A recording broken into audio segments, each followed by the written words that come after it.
இன்றைக்கி வந்து கிட்டத்தட்ட ஒரு 8000லேருந்து 10,000 பேர் நெருப்பு இடத்துல நம்ம நிறுந்து பேசுகிறோம். அந்த மாதிரி 10,000 பேருக்கு மேலே நெருப்பு இறங்குற இடம். அப்போ ஆரம்பிக்கும்போது ஒரு 150லேருந்து 250 பேர் ஆரம்பித்தாங்க. ஒரு 500 பேருக்கு அன்னதானம் போட்டாங்க.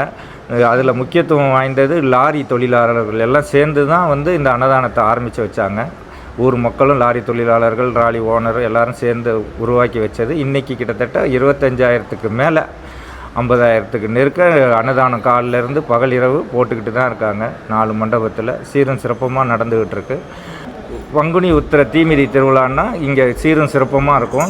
இந்த ஊரை ஒட்டி கிட்டத்தட்ட பக்கத்தில் சர்மா நகர், எர்க்கஞ்சேரி, சாத்தான்குப்பம், டிஃபென்ஸ் காலனி ஏர்போர்ட் பக்கத்தில், எண்ணூர், திருச்சி, தஞ்சாவூர், அதே மாதிரி எல்லா கோயிலும் இருக்குது. எல்லா கோயிலுக்கும் மையமானது இந்த பாடியநல்லூர் பர்மா நகரில் உள்ள அருள்மிகு முனீஸ்வரர் அங்காளேஸ்வரர் கோயில். இந்த பர்மாவுக்கு அடுத்து இங்கே தலைமையிடமாக இங்கே தான் இந்த கோயில் தான் போற்றப்படுது.